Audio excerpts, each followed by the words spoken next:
Good morning, everybody. Just felt feverishly pushed to kind of put a message out there. So I was watching kind of the Trump rally last night, and I just was watching the Still Report, and I'll put some of the Still Report link below.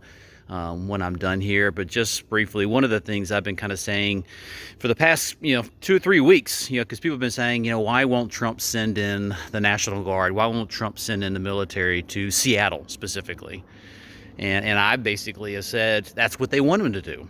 They want Trump to send him in, send the military in to kind of bring control back, for to make him look bad and to obviously push towards the end of the year election. And I've been saying all along, why don't send him in? That's what they want him to do.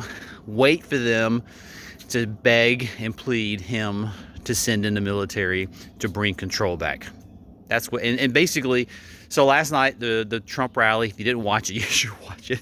Classic Trump. He was hilarious and frankly spot on everything he said. And he actually said just that last night. So I'm gonna wait. I'm gonna wait and watch it. Let's just watch it and wait for them to come to me and ask for my support. He said it last night, just reinforcing my point.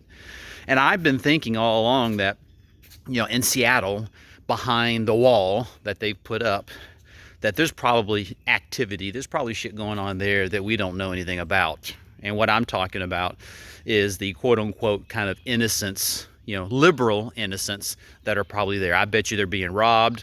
Who knows what else is happening? If I happen to be behind those walls, I would probably get the fuck out of there. But in any event, I just thought there's probably something going on. And you start to see things like this happening in other liberal cities as well. I know Atlanta, things are getting a little iffy. There are other cities around the country. I think Seattle's kind of the proving ground to see what really happens and what this looks like.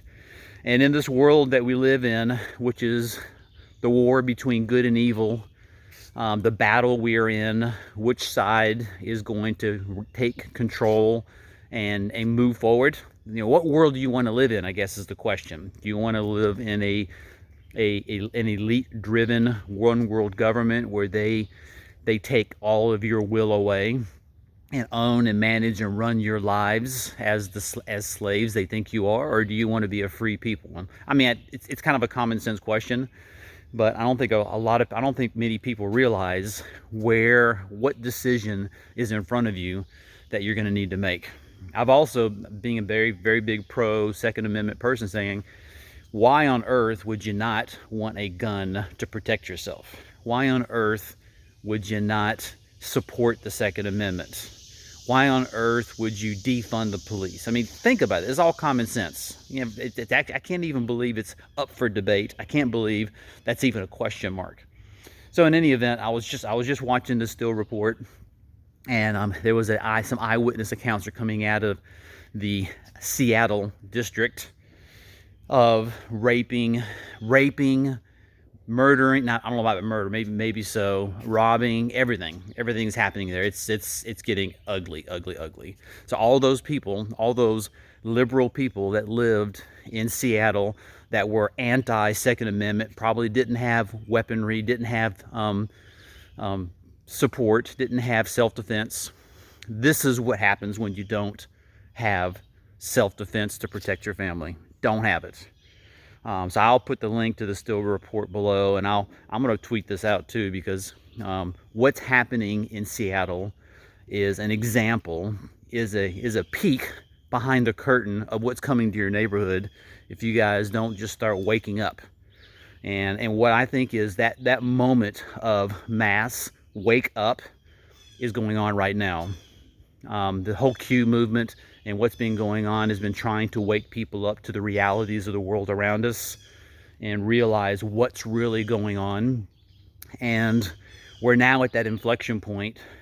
And I've been saying for a while also, if you look back at my tweets and some of my posts, weeks back, that the Floyd knee on that guy's neck was the quote unquote shot heard around the world. That's the way I'm looking at it, because ever since that moment happened, everything's been spinning in that direction. Everything is starting to really open up now. Everything is starting to wake people up. And those people that weren't awake, that need to be awake to make a decision as we lead into the election, it is happening full force.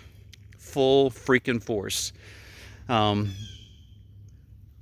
It's all happening. And those people that, again, are anti-Trump, and again, it's not Trump alone, it's we the people with a vocal leader in front of us that's leading the charge, just like Washington did on the Delaware, crossing the Delaware, the famous painting. That's what's going on right now. It's so crystal clear to me. I don't live my day-to-day life in anxiety. I don't live scared, only because I'm so excited about the awakening that's taking place and knowing where I am in that place as we move forward. So I'm feeling really good about everything.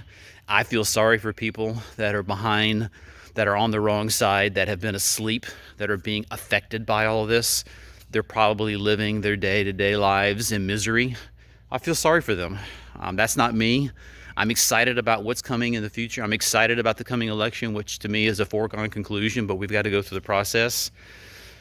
What's happening in Seattle is a major slap in the face. It's a major bucket of cold water on the asleep people.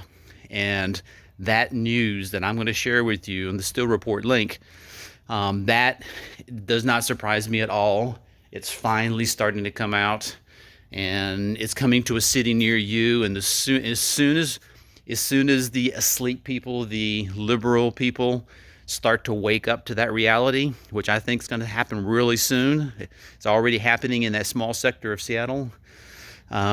You're going to see, I mean, there's been an exodus of left-wing, liberal, anti-Trump people coming this way, realizing that all we want is love and peace. All we want is for people to prosper, take ownership of their future, take ownership of their lives.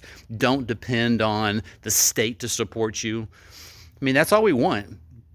I mean, people want to live in peace and harmony. So that's where people want to be. We just got to wake people up to realize, depending on the deep state, depending on the one world government to take care of you, is not where you want to be. It really is not. You may think it sounds cushy, but it's not. So anyway, I just wanted to put that out there. Watch the Still Report. Wake up to what the freaking is going on, and just be ready. Because if it does roll your way, be well positioned to defend yourself. Be well positioned to defend your family. Be in a position to be able to do something about it. Because one man up on the hill fighting the good fight can't do it by himself. At some point, the masses, the majority, is going to have to wake up. They're going to have to rise and do something. Talk later.